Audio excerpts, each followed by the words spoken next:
नमस्कार, ग्लोबल स्पेशलमा यहाँलाई स्वागत छ। दर्शकवृन्द, ग्लोबल स्पेशल खोजमूलक समाचार सामग्रीहरूको स्पेशल प्याकेज हो। हामी जनसरोकारका हरेक विषयको गहिरो अध्ययन गर्दै सत्य तथ्यलाई उजागर गर्ने प्रयास गर्दछौँ। सत्य तथ्य र निष्पक्ष समाचारको प्याकेज दिने हाम्रो प्रयास निरन्तर जारी छ।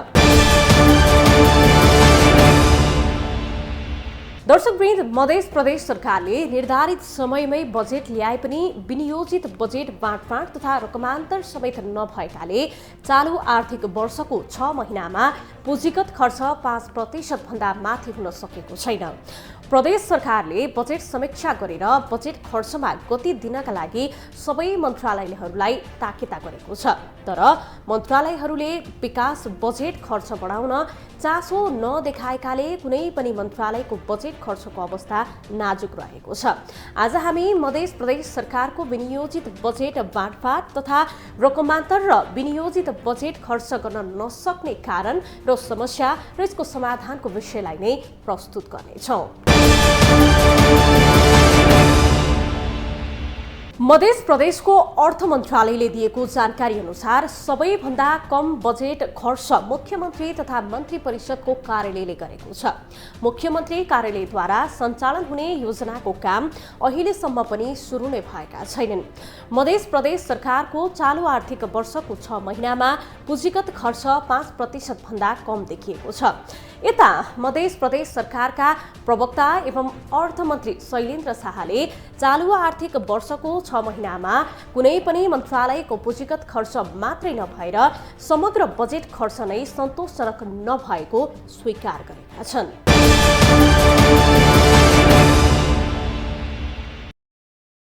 मध्य प्रदेश सरकारको चालु आर्थिक वर्षको 6 महिनामा पुँजीगत खर्च 5% भन्दा कम देखिएको छ। मध्य प्रदेश सरकारले निर्धारित समयमै बजेट ल्याए पनि विनियोजित बजेट बाँडफाँड तथा रकमान्तर समेत नभएकोले चालु आर्थिक वर्षको 6 महिनामा पुँजीगत खर्च 5% भन्दा माथि हुन सकेको छैन। प्रदेश सरकारले बजेट समीक्षा गरेर बजेट खर्चमा गति दिनको लागि सबै मन्त्रालयहरूलाई ताकेता गरेको छ। तर मन्त्रालयहरूले विकास बजेट खर्च बढाउन चासो नदेखाएकाले कुनै पनि मन्त्रालयको बजेट खर्चको अवस्था नाजुक रहेको छ। मध्य प्रदेश सरकारले बजेट भाषण मार्फत विनियोजित बजेट खर्च गर्न नसक्ने तर अर्थ मन्त्रालयबाट बजेट थप्न दबाव बन्ने भएकाले पनि समस्या आएको अर्थ मन्त्रालयले जनाएको छ। यता मध्य प्रदेश सरकारका प्रवक्ता एवं अर्थमन्त्री शैलेन्द्र शाह चालु आर्थिक वर्षको 6 महिनामा कुनै पनि मन्त्रालयको पुँजीगत खर्च मात्रै नभएर समग्र बजेट खर्च नै सन्तोषजनक नभएको स्वीकार गरेका छन्। हामीले भर्खर चाहिँ अर्धवार्षिक समीक्षा गोष्ठी हामी सम्पन्न गर्यौं र सम्पूर्ण मन्त्रालयहरूको जुन खर्च प्रगतिहरू छन् स्वाभाविक रूपमा सन्तोषजनक छैन र त्यसका अब अहिलेको खर्च प्रगति नहुनुका कारणहरू हामीले औल्याएका छौं र यसलाई सुधार गर्नतर्फ चाहिँ हामी अगाडि बढेका छौं र खास गरी विगतका यो 4 वर्षका जुन अनुभवहरू छन् त्यो अनुभवहरूलाई बटुलेर पनि यो वर्ष मलाई लाग्छ अरु वर्षको तुलनामा राम्रो प्रगति हुन्छ मैले विश्वास लिएको छु र खास गरी जुन समस्याहरू छन् अब विगतकै समस्याहरू पनि अहिले पनि त्यही हो। जनशक्तिका अभावदेखि लिएर अरु समस्याहरू छन् जुन चाहिँ अब बिस्तारै बिस्तारै त्यसतर्फ समाधानको लागि पनि हामी चाहिँ अगाडि बढिसकेका छौं। जनशक्तिको पूर्तिको लागि पनि अरु वर्षको तुलनामा यो वर्ष राम्रो प्रगति हुन्छ तर अहिलेसम्मका प्रगति त्यति सन्तोषजनक छैन। उनले केही दिनअघि प्रदेश सरकारले बजेटको अर्धवार्षिक समीक्षा गरेर विकास बजेट खर्च बढाउने गरी सरकार अघि बढेको बताएका छन्। त्यसै मन्त्री शाहले प्रदेश सरकारले समयमा नै पुँजीगत तथा विकास बजेट खर्च गर्न नसक्नुको मुख्य समस्या कर्मचारीको अभाव भएको दावी गरेका छन्। उनले विगतका वर्षको भन्दा चालु आर्थिक वर्षमा बजेट खर्च 80% भन्दा बढी नै गर्ने सरकारको लक्ष्य रहेको पनि उल्लेख गरेका छन्। बजेट समीक्षामा आर्थिक वर्षको 6 महिनाको अवधिमा पुँजीगत खर्च कम हुनुको विभिन्न कारण सरकारले औल्याएको छ। सरकारले बजेट खर्चको गतिलाई बढाउने गरी अगाडि बढाएको साथै सरकारले विगत 4 वर्षको अनुभवका आधारमा भन्दा यस वर्ष अन्य वर्षको वर्षको तुलनामा बढी नै बजेट खर्च हुने लक्ष्य राखेको छ। बजेट खर्च हुन नसक्नुमा दक्ष जनशक्तिको अभाव भएको साथै यस्ता समस्या समाधानका लागि सरकारले पहल गरिरहेको बताएको छ। त्यस्तै भौतिक पूर्वाधार विकास मन्त्री राम सरोज यादव नेपाली कांग्रेसको महाधिवेशन लगायतमा आफूहरू व्यस्त भएकाले लक्ष्य अनुसार पुँजीगत खर्च गर्न नसकेको बताएका छन्। सरकारले बिस्तारै बजेट खर्च गर्ने गति बढाउँदै लगेकोले चालु आर्थिक वर्षमा 80% बजेट खर्च हुने उनको दाबी छ। पहिले पनि यो मन्त्रालयमा मलाई लाग्छ 65-70% खर्च भएको हो। यसपालि अहिले अब गति समातेको छ। अलिकता हाम्रो अधिवेशन सदस्यले गर्दा पनि अलि लेट भएको हो। अलिक त्यतातिर ध्यान दिएन। तर मलाई के लाग्छ, अब अन्य मन्त्रालयको कुरा त भन्न सक्दिनँ। हाम्रो मन्त्रालयको एकदम स्पिड समातिसकेको छ। योजनाहरू अगाडि बढिसकेका छ। डिपिआर ठेक्का लाग्दैछ। तपाईँ विश्वास के गर्नुहोस्, यो अन्तिम हुँदाहुँदै लगभग हामी 80%सम्म खर्च गर्छौँ। पहिले पनि खर्च भएको, फेरि पनि खर्च हुन्छ। अब अर्का एउटा समस्या के छ भन्नुहुन्छ भने, यहाँ जुन सचिवहरू कर्मचारीहरू थोरै दिनमा फेरिन्छ। अब एउटा गति समात्छ, सचिवहरूको आइदिन्छ, केन्द्रीय ट्रान्सफर गर्नु, त्यसले गर्दा डिस्टर्ब हुन्छ। कम खर्चको एउटा कारण छ। अर्को कारण के छ, कर्मचारीको अभाव छ। अब हामी अहिले 34% मात्रै कर्मचारी हामी कहाँ छ। कर्मचारीको आवश्यकता छ। अब 28-30 वटा हाम्रो भनौँ न कार्यालयहरू छन्। अस्ति भर्खर 17 जना के अरे यही प्रदेश लोकसेवाबाट पास गरेर इन्जिनियरहरू आए। अब अलिकता म्यान पावर बढेको छ र हाम्रो गति पनि अगाडि बढ्छ। यी सब कारणहरू हुन्छ। यो कारणले गर्दा पनि समयमा काम नहुनु, कर्मचारीको अभाव हुनु, सधैँ सचिव फेर्नु, कर्मचारी फेरिनु, यसले गर्दा तपाईँको ढिलो हुन्छ काम गर्न। मध्य प्रदेशको अर्थ मन्त्रालयले दिएको जानकारी अनुसार सबैभन्दा कम बजेट खर्च मुख्यमन्त्री तथा मन्त्री परिषदको कार्यालयले गरेको छ। मुख्यमन्त्री कार्यालयद्वारा सञ्चालन हुने योजनाको काम अहिलेसम्म पनि सुरु नै भएका छैनन्। मुख्यमन्त्री तथा मन्त्री परिषद कार्यालयले पुँजीगत तर्फ 2.55%, अर्थ मन्त्रालयले 32.10%, उद्योग पर्यटन तथा वन मन्त्रालयले 1.55% बजेट खर्च गरेका छन्। यस्तै भूमि व्यवस्था तथा कृषि सहकारी मन्त्रालयले 6.3% र खानेपानी तथा ऊर्जा विकास मन्त्रालयले 11.57% खर्च गरेका छन्। आन्तरिक मामिला तथा सञ्चार मन्त्रालयले 3.74% बजेट खर्च गरेको छ। भौतिक पूर्वाधार विकास मन्त्रालयले 8.77%, महिला बाल बालिका युवा तथा खेलकुद मन्त्रालय 4.99% र सामाजिक विकास मन्त्रालयले 6.29% बजेट खर्च गरेका छन्। कानून न्याय तथा प्रदेशसभा मामिला मन्त्रालय र वाणिज्य आपूर्ति तथा विज्ञान प्रविधि मन्त्रालयले बजेट चलाउन नै सकेका छैनन्। चालु आर्थिक वर्षमा प्रदेशसभाको पुँजीगत तर्फको बजेट 1 करोड 3 लाख विनियोजन भएकोमा खर्च शून्य रहेको छ। ग्लोबल टेलिभिजनका लागि ज्योति पौडेलको रिपोर्ट।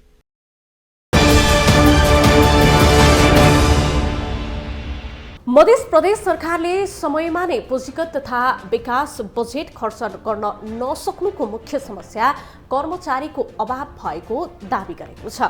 विगतका वर्षको भन्दा चालु आर्थिक वर्षमा बजेट खर्च 80% भन्दा बढी नै गर्ने सरकारको लक्ष्य रहेको थियो। तर बजेट समीक्षामा आर्थिक वर्षको 6 महिनाको अवधिमा पुँजीगत खर्च कम हुनुको विभिन्न कारण सरकारले औल्याएको छ।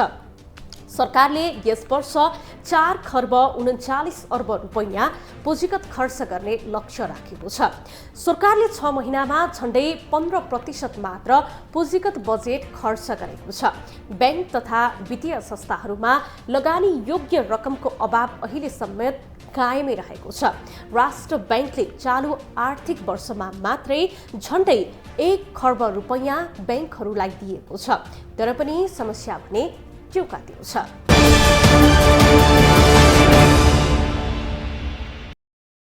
सरकारी खर्च नहुँदा चालु आर्थिक वर्षको 6 महिना बितिसक्दा पनि पुँजीगत खर्च जम्मा 15% मात्र भएको छ। पुँजीगत खर्च नहुँदा यति बेला बैंक तथा वित्तीय प्रणालीमा तरलताको चरम अभाव भएको छ, जसका कारण समग्र देशको अर्थतन्त्र समेत प्रभावित भइरहेको छ। तरलता अभावको समस्या समाधान गर्नकै लागि स्थानीय तहको खातामा रहेको रकमको 80% सम्म बैंकहरूले निक्षेपमा गणना गर्न पाउने सुविधा सरकारले दिएको छ, तर वित्तीय प्रणालीमा तरलता अवस्था सुध्रिएको छैन। यस अवधिमा सरकारी खर्च केही बढे पनि रेमिट्यान्समा अपेक्षित सुधार भएको छैन। गत साता मात्र बैंकहरूबाट 17 अर्ब रुपियाँ निक्षेप बाहिरिएको छ। चालु आर्थिक वर्ष 78-79 को पहिलो 6 महिना पुग्दा समेत लक्ष्य अनुसार पुँजीगत खर्च नहुँदा र अत्याधिक व्यापार घाटाले बैंकहरूमा लगानी योग्य रकम अभाव भएको अर्थविदको भनाइ छ। अर्थतन्त्रमा पैसा छ, तर त्यो पैसा बैंकबाट बाहिर गइसक्यो, तर बाहिरबाट बैंकमा जम्मा भएन भने त्यो तरलता अभाव हो। अब त्यो किन हुन सक्छ त भन्ने कुरामा पहिलो एउटा कारण हुन सक्छ हामीहरूको आयात निकै बढेको छ र आयात बढेको कारणले गर्दा हामीले बाहिर पैसा त तिर्यौं। अब तिरिसकेपछि त हाम्रै पैसा जाने हो बाहिर भन्यो भने बैंकसँग त्यो पैसा भएन र हामीले राष्ट्र बैंकको गत 5 महिनाको जुन प्रतिवेदन भर्खर बाहिर निकाल्यो राष्ट्र बैंकले, निकै चर्चा भएको छ। त्यसबाट हेर्दाखेरि पनि के देख्छौँ भने गत 5 महिनामा हामीहरूको खुद हैन 3 खर्ब रुपियाँ बाहिर गएको छ। नेट 3 खर्ब रुपियाँ बाहिर गएको छ। त्यसले गर्दाखेरि पनि एउटा तरलता अभाव त्यसले सिर्जना गरेको हुन सक्छ। अर्को तरलता अभाव कति बेलामा हुन्छ भने पैसा दुईवटा इन्स्टिट्युसनसँग हुन्छ। एउटा यी वाणिज्य बैंकहरूसँग हुन्छ जुन आम नागरिकमा सर्कुलेसन गर्न प्रयोग गरिन्छ, र अर्को पैसा हुन्छ राष्ट्र बैंकसँग। र हामीले बुझ्नुपर्ने के हो भने राष्ट्र बैंकमा जब पैसा इन्ट्री गर्छ कुनै पनि तरिकाबाट, जब राष्ट्र बैंकमा पैसा जान्छ त्यो पैसा कागज सरह हुन्छ, त्यसको कुनै मूल्य हुँदैन। अब राष्ट्र बैंकमा पैसा कसले राख्छ त भन्दा नेपाल सरकारले राष्ट्र बैंकमा पैसा राख्छ। र नेपाल सरकारले पैसा राख्ने तरिका के हो त भन्नु भने आम नागरिकबाट उठाएको कर र अरू बाहिरबाट आएका सहयोगहरू ती सबै राष्ट्र बैंकमा गएर जम्मा हुन्छ र राष्ट्र बैंकले नेपाल सरकारलाई चाहिएको बमोजिम मूल्य त्यो पैसा दिन्छ हैन, चाहिएको बेलामा पैसा दिन्छ। अब नेपालमा समस्या के छ भने नेपाल सरकारले कर त उठाएको छ, त्यो कर जम्मा भएको छ, तर सरकारले त्यसलाई खर्च गर्न सकेको छैन। भन्यो भने राष्ट्र बैंकमा त्यो उठाएको कर कागज सरह भएर बसेको छ। त्यसैले सरकारले खर्च गर्न नसक्नु पनि एउटा तरलता अभाव हुन सक्छ हैन। मान्छेसँग पैसा त लियो तर उसले खर्च गर्न सकेको छैन। अब अर्को एउटा तरलता अभाव हुने कारण के हुन सक्छ त भन्दा आम मानिसहरूले पैसा बैंकमा डिपोजिट गर्न रुचाएनन्, खल्तीमा राखे हैन। अब त्यो नरुचाउने कारण के हुन सक्छ त भन्ने बुझ्नु पर्यो। यसमा दुईवटा कारण हुन सक्छ।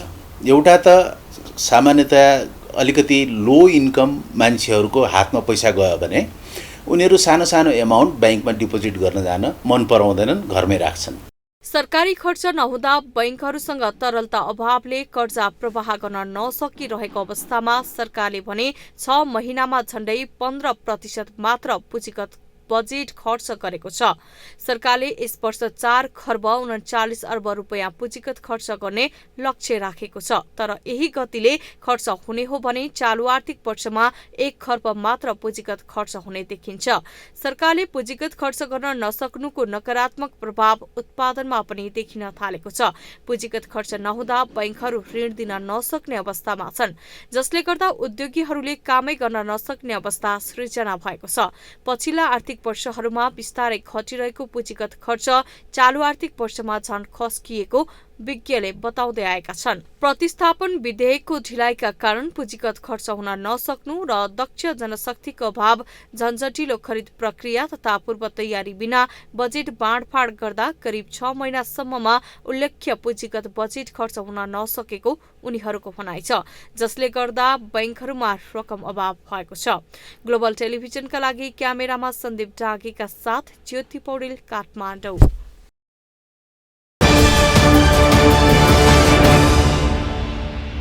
विज्ञहरूले सरकारले विकास बजेट खर्च गर्न नसक्दा तरलता अभाव भएको एउटा मुख्य कारण बनेको पनि बताइरहेका छन्। वित्तीय प्रणालीमा तरलता अवस्था पनि हेर्दाखेरि सुध्रिएको छैन। यस अवधिमा सरकारी खर्च केही बढे पनि रेमिटेन्समा अपेक्षित सुधार पनि हुन सकेको छैन। पुँजीगत खर्च नहुँदा ब्याङ्कहरू ऋण दिन नसक्ने अवस्थामा पुगेका छन्।